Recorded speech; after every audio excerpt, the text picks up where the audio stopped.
Voldemort's beloved groundskeeper Hagrid in Harry Potter and the Sorcerer's Stone. Take a look at the clip. I'm so prepared. Hagrid. Oh, hello. Sorry, don't wish to be rude, but I'm in no fit state to entertain today. We know about the Sorcerer's Stone. Oh. We think Snape's trying to steal it. Snape? Blimey, you're not still on about him, are you? Hagrid, we know he's after the stone, we just don't know why.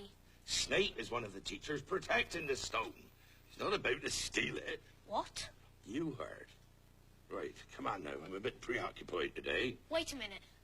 One of the teachers. Of course. There are other things defending the stone, aren't there? Spells, enchantments. That's right. Waste of bloody time, if you ask me. Ain't no one going to get past Fluffy. That's the three-headed dog. Please welcome Robbie Coltrane!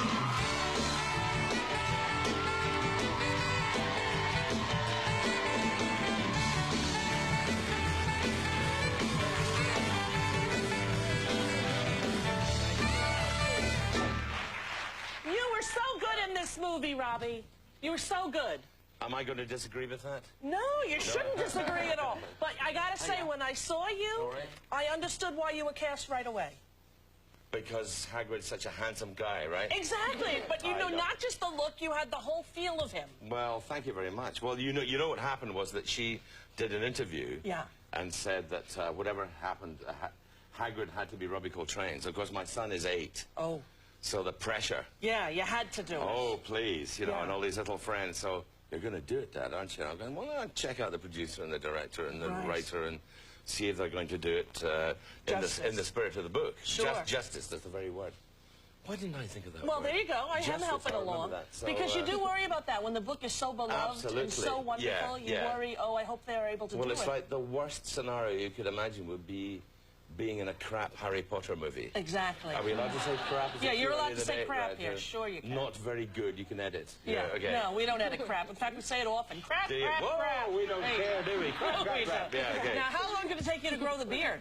It took me 17 years.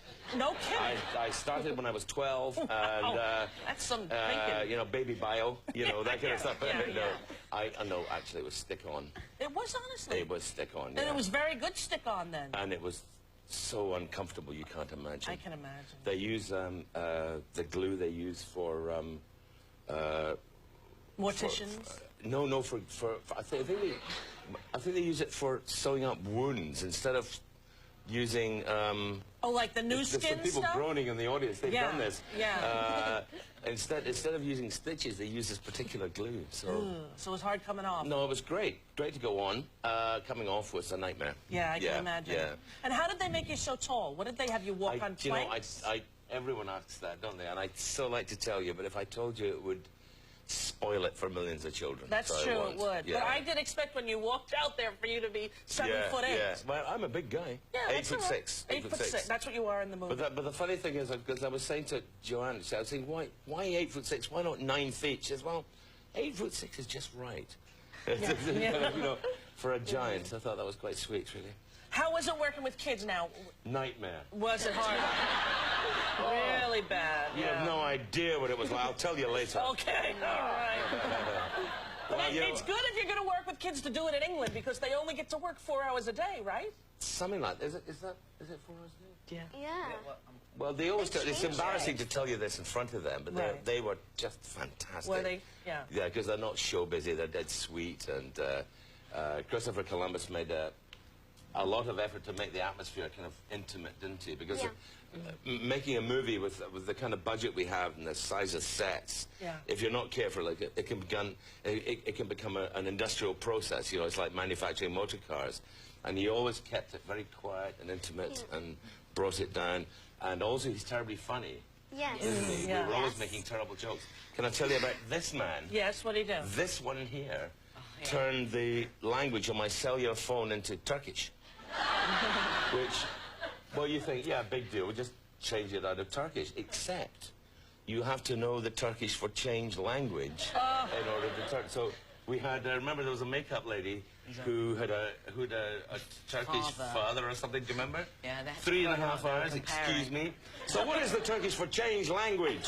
And you know those cellulars are like, you go through all the menus and blah blah blah. You need a 12-year-old to sort it for you anyway. You're not kidding. I actually had to have my 6-year-old change my ringer because my ringer was going. That sounds a bit dirty, actually. Does it really? No, I didn't mean it. That's just me. I'm Scottish. You're Scottish, you know. Yeah. Now you're Scottish. Slightly. You're not British, and you're in the movie. No, well, I am British. I'm from Scotland. Scotland's part of Britain. Oh, yeah, of course it is. Although it's getting more marginal by the year, of course. But no, that anywhere in the UK, meaning England, Ireland, Scotland, and Wales? That's right. Oh. Well, no, the funny thing was that I'd read all the Harry Potter books to my son. Yeah. And I'd always thought that Hagrid was an East Ender for some reason. I'd always played him sort of rather like Bob Hoskins, you know. Right. Oh, coming round the corner and you do all that. And then I spoke to Jo and she said, no, he's West Country, oh, really? which is Devon, Cornwall, which is very much like that, you know, very sort of relaxed and so forth. So. I understand you can do a good American accent as well. I do some American accents. Yeah.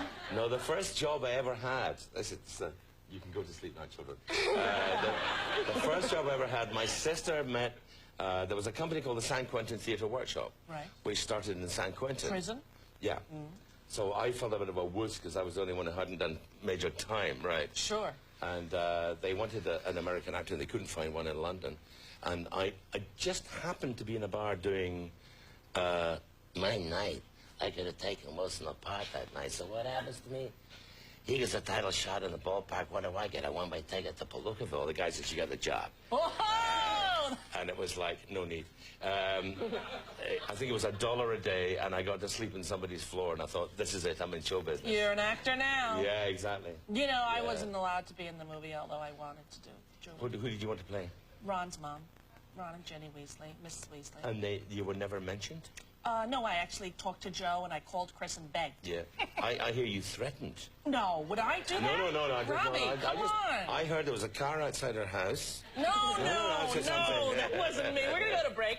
And we'll be right back with Richard Harris, who's brilliant in this film.